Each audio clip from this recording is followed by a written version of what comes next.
Bonjour tout le monde, j'espère que vous allez bien. Bienvenue sur la caravane. On est posé une nouvelle fois sur cette fameuse caravane qui n'a pas de nom. Je viens d'y penser, mais on lui trouvera peut-être un nom au cours du temps. Écoutez, j'espère que vous allez bien.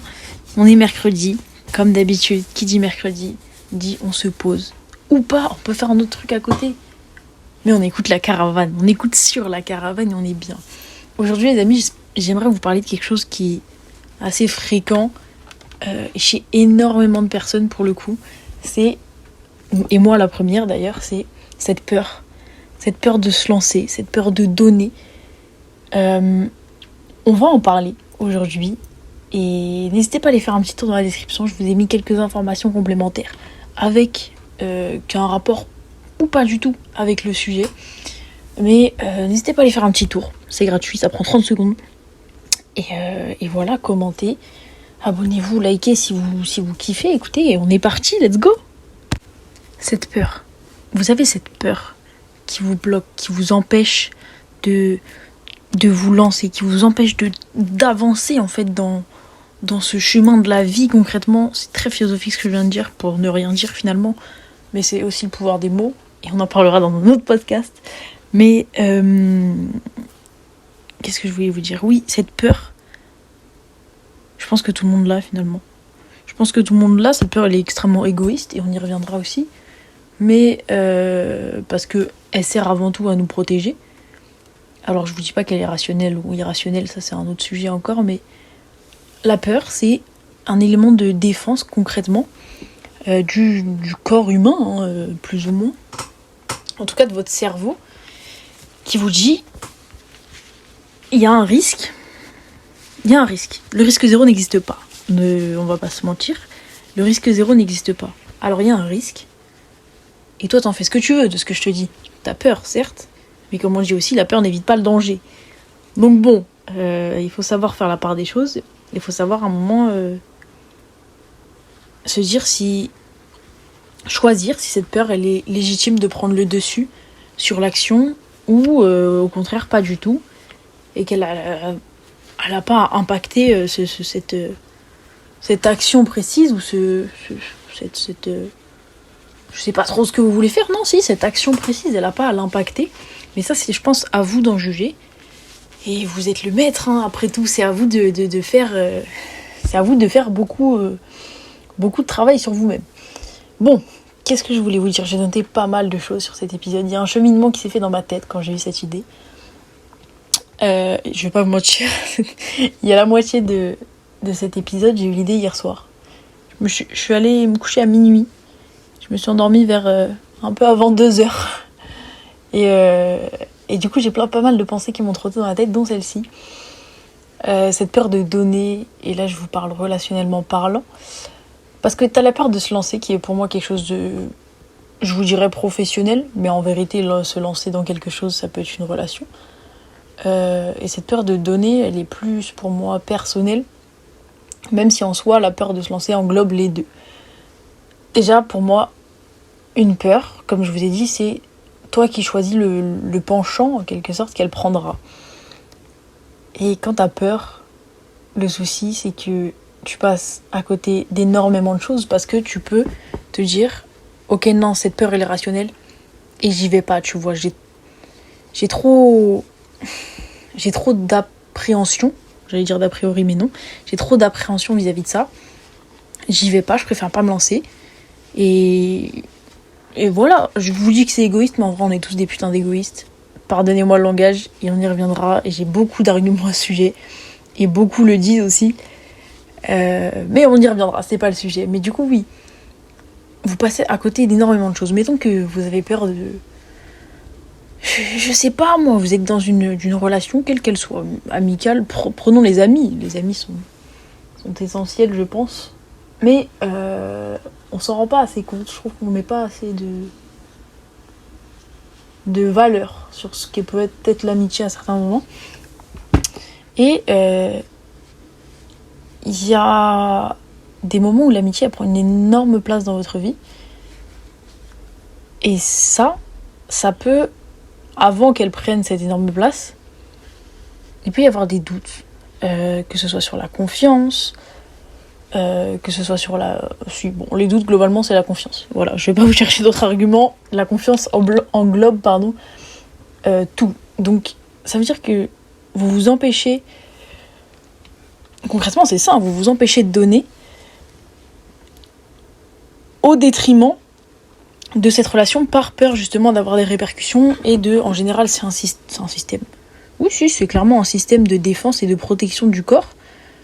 Ce qui veut en général dire que cette expérience, vous l'avez déjà vécue, et donc vous appréhendez probablement de la revivre. Mais toujours est-il que cette relation, elle vous fait peut-être peur, mais pourquoi ne pas y aller au final ? Pourquoi ne pas y aller ? Pourquoi ne pas y aller ? C'est ça.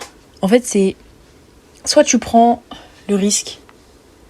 Et une phrase que j'aime beaucoup, c'est soit tu prends le risque, soit tu perds ta chance. Et je pense qu'elle veut vraiment tout dire à elle seule. Et prends ce risque en fait. En gros, il y a deux solutions. Soit tu prends ce risque et ça se finit bien. Donc tout le monde est heureux, ils se marieraient beaucoup d'enfants. Pas du tout, on est des amis, on ne se marie pas. Enfin après bon, chacun fait ce qu'il veut. Si, c'est possible en plus, c'est marrant. Non, bon, alors... Passons. Mais je viens de dire des conneries, mais conneries sur conneries. Bref, des bêtises, autant pour moi.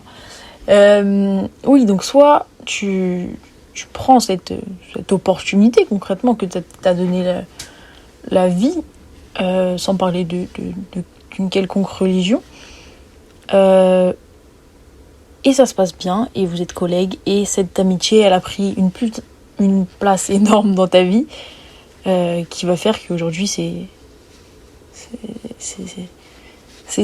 énormément pour toi cette personne. Mais il y a ce cas de figure là possible, et il y a aussi le cas de figure du jour au lendemain, si en général c'est assez radical, mais ça peut ne pas l'être.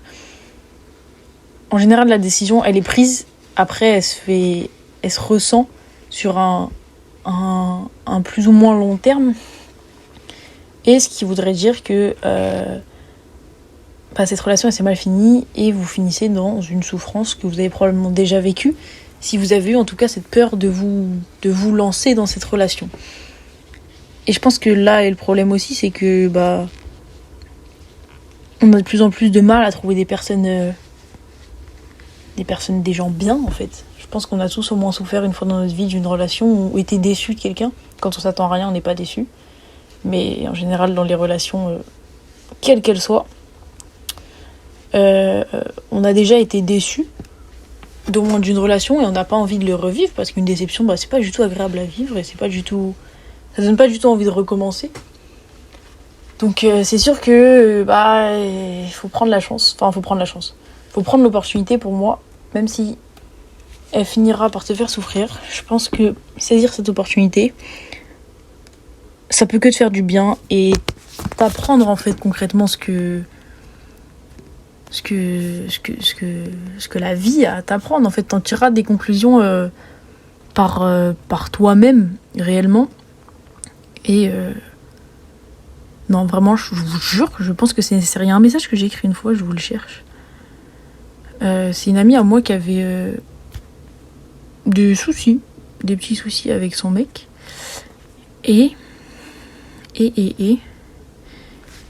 je lui ai écrit: attendez, je retrouve le message, s'il vous plaît. Est-ce que vous pouvez attendre ne serait-ce que 30 secondes ? Je vous trouve un peu intrusif, si je puis me permettre. Faut pas me laisser trop longtemps.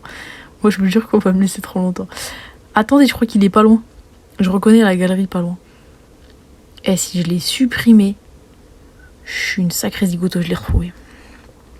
J'avais écrit: tu sais, je pense que s'opposer à cette relation aurait été sans doute une erreur. Non seulement parce que c'est le seul moyen d'apprendre, surtout, mais aussi parce que on est en recherche constante d'émotions et de vie, que ce soit autant dans le bien que dans le mal.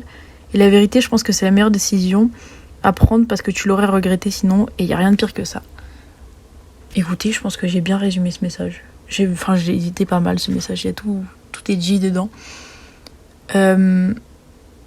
Allez-y, foncez. C'est le seul conseil que je peux vous donner, foncez. Vous finirez déçus au pire, mais vous n'aurez aucun regret. On dit beaucoup que les regrets, c'est l'une des choses les plus marquantes, en quelque sorte, et qu'on veut pas avoir de regrets. Alors vas-y, fonce, qu'est-ce que t'attends ? T'as peur ? Eh bah écoute. En fait, ta peur, elle changera pas le destin. Faut savoir que je suis pas trop dans la...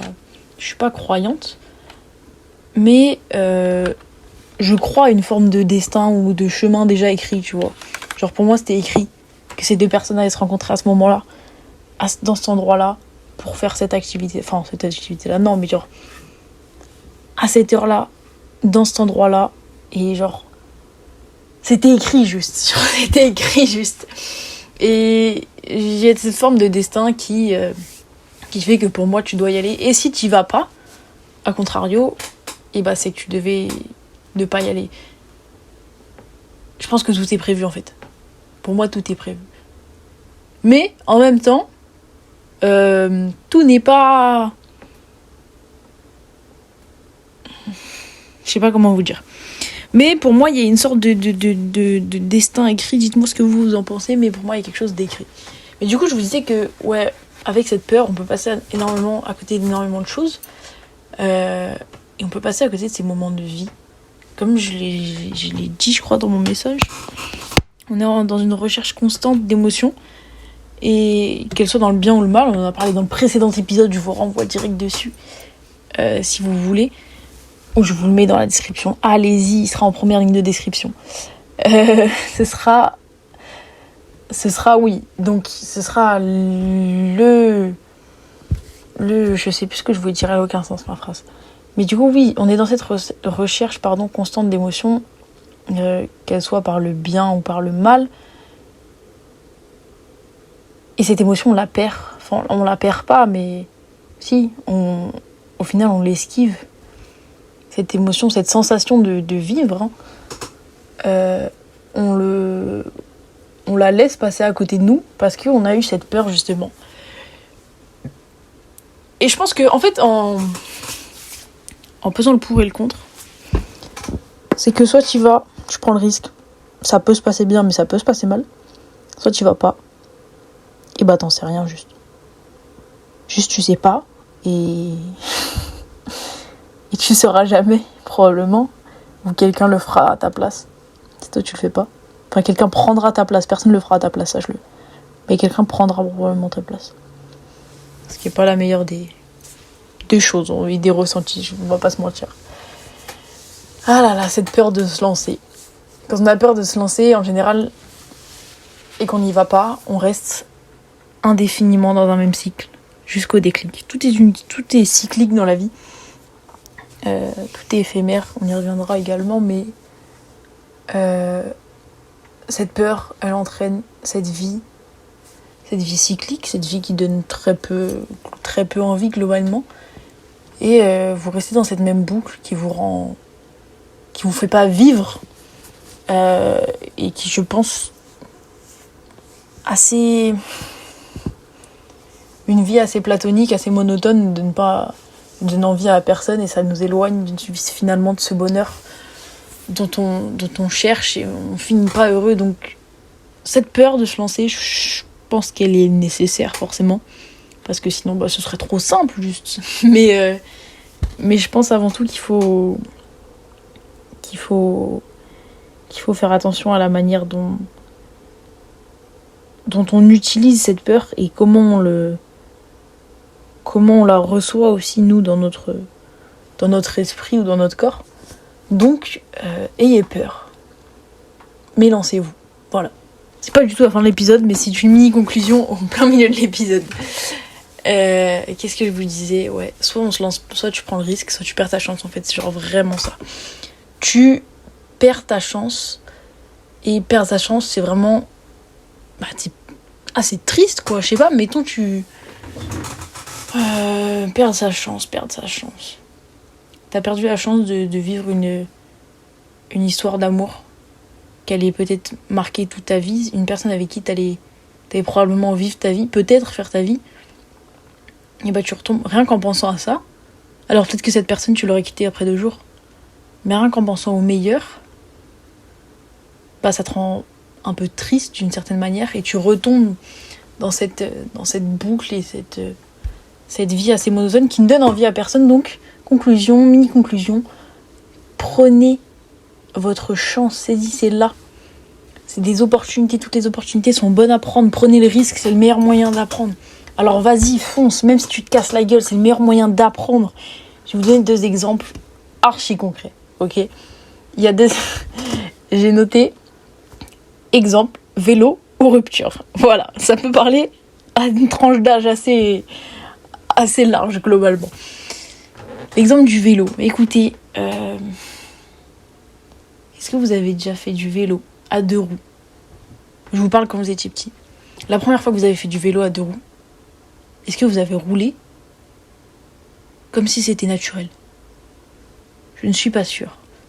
Je ne doute pas de vos capacités, sachez-le. Mais passer de 4 roues d'un vélo avec des petites roulettes à un vélo avec plus que 2 roues et un centre de gravité complètement différent, c'est pas facile, on va pas se mentir. Et la seule manière qu'on a eue pour apprendre à réussir,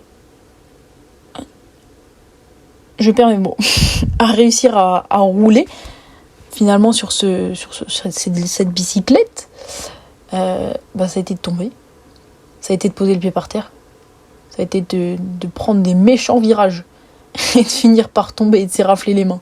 Ça a été je sais pas, on n'apprend que comme ça. Pour moi, on apprend, je vous le dis honnêtement, on apprend quand on ment. Voilà, et on va y revenir après. Mais laissez-moi vous donner mon 2e exemple. Je vais prendre l'exemple de la rupture. Je sais plus ce que je voulais dire trop derrière ça, parce que j'adore noter des mots et me dire, bon bah tu te souviendras de ce que t'as dit, de ce que t'avais dans la tête à ce moment-là. Tu te débrouilles avec ça, c'est tout. Oui, mais non, tu ne te souviens pas forcément de tout. Mais du coup... Si, je pense que c'est... Globalement, j'avais ça dans la tête, c'est que... Une rupture, je vous dis une rupture, vous pensez forcément amour, mais une rupture amicale peut faire énormément de mal aussi. Tout dépend de sa hauteur en quelque sorte, c'est pas le bon terme, mais je pense que vous avez compris. De sa valeur non plus, intensité peut-être, mais c'est pas le mot que je cherche. Mais bref, tout dépend de la relation que vous avez avec la personne. Cette rupture, elle va vous faire mal et elle va pas faire en sorte, mais elle va développer justement cette peur et par l'avenir cette protection de vous, de votre être finalement. Je retrouve plus mon exemple en fait. Enfin, j'ai un exemple, mais je sais pas si c'est lui que j'avais dans la tête. Et c'est que cette rupture, après l'avoir vécue, vous allez faire plus attention aussi. Je pense que c'était ça. Vous allez faire plus attention, vous allez vous méfier des gens que vous fréquentez, à qui vous donnez votre confiance. Vous parlez pas de tout, vous exposez pas toute votre vie partout, à tout le monde. Et c'est ça qui va faire que ça va vous protéger d'une certaine manière. Et c'est que en tombant qu'on apprend. Mes exemples étaient loin d'être les meilleurs, mais je pense que vous avez compris l'idée. En fait, pour moi, tu peux pas comprendre réellement si tu ne le fais pas. Tu as besoin de l'échec. Je pense que l'échec est nécessaire et nous nourrit finalement. Alors, c'est sûr que ça fait mal à certains moments. Mais on n'apprend que comme ça en fait. T'apprends à conduire, t'apprends à passer les vitesses. Mais avant d'avoir appris à passer les vitesses, t'as calé. T'as même pas démarré au début, ok ? Donc, je sais pas comment vous dire, mais on apprend de ses erreurs. Et pour moi, l'erreur, l'échec, ça fait partie du processus d'apprentissage. Pour moi, t'as besoin de l'échec pour apprendre. Et c'est normal Ouais, c'est normal, c'est ok de se tromper, c'est ok de pas réussir du premier coup. Tu te fais la main au bout d'un moment. Un geste, quand tu le fais une fois, bah tu l'as fait, tu vois. Et plus ou moins bien, avec une précision plus ou moins vaste, disons ça comme ça. très vaste même. Mais au bout de la 100e fois, tu vas l'avoir enregistré. Mettons un move de danse. On va prendre cet exemple parce que j'adore la danse. On dit qu'il faut répéter un pas 100 ou 1000 fois, je crois. Je sais plus combien. Pour le mémoriser. Alors le premier pas de bourrée, pour ceux à qui ça parle, le premier pas de bourrée que vous allez faire, ce sera pas le plus beau. Vous allez être un peu coincé, je vais pas vous mentir. Mais ce sera au moins le premier. Ok ? Et loin d'être le dernier. Et au bout du 100e, vous allez être un peu meilleur. Au bout du 200e, encore plus. Et au bout du 1000e, vous serez un putain de crack. Écoutez, qu'est-ce que vous voulez que je vous dise ? Tu peux pas... En fait, au bout du 1000e, tu seras ce crack. Tu seras ce petit génie que t'es dans ce domaine-là. Enfin, dans ce domaine-là. Sur le pas de bourrée. Parce qu'au début, tu n'y arrivais pas. Parce qu'au début, tu faisais des erreurs. Et c'est en faisant ces erreurs-là que tu vas les comprendre et que tu vas ne plus les refaire. Voilà.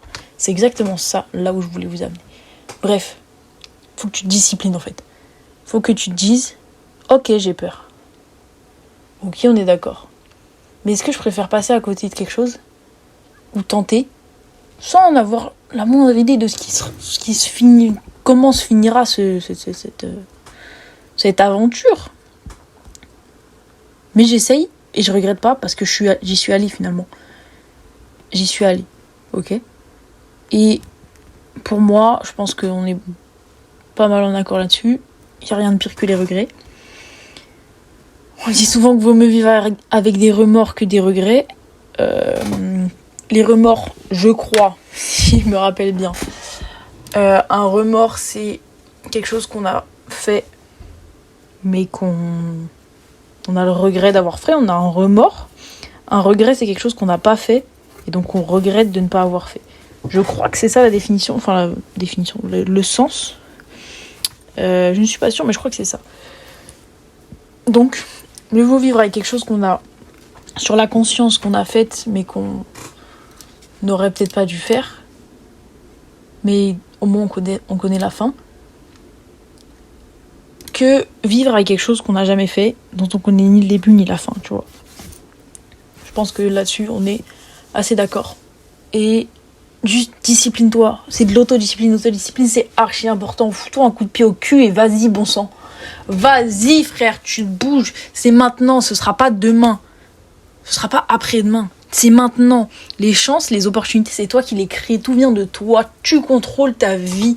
Personne à ta place le fera, en fait. Personne va aller faire du sport à ta place. Les gens vont aller faire du sport. Et pendant que toi, tu fais rien, les gens, ils avancent. Les gens avancent. Le monde ne s'arrête pas parce que toi, tu t'arrêtes. N'oubliez jamais ça. Vous avancez, les autres avancent. Vous n'avancez pas, les autres avancent. Ou pas. Mais il y aura forcément quelqu'un qui avancera pendant que toi, tu seras arrêté. Voilà. C'est la meilleure phrase que je me dis pour me motiver. Tu fais rien ? Ok, pas de souci. À l'arrivée, tu sais qui finira devant. C'est incroyable. Et vous avez ce pouvoir de prendre votre vie en main, genre... c'est très mal utilisé ce mot, mais... Vous avez... Si, c'est vraiment un pouvoir, en fait, genre...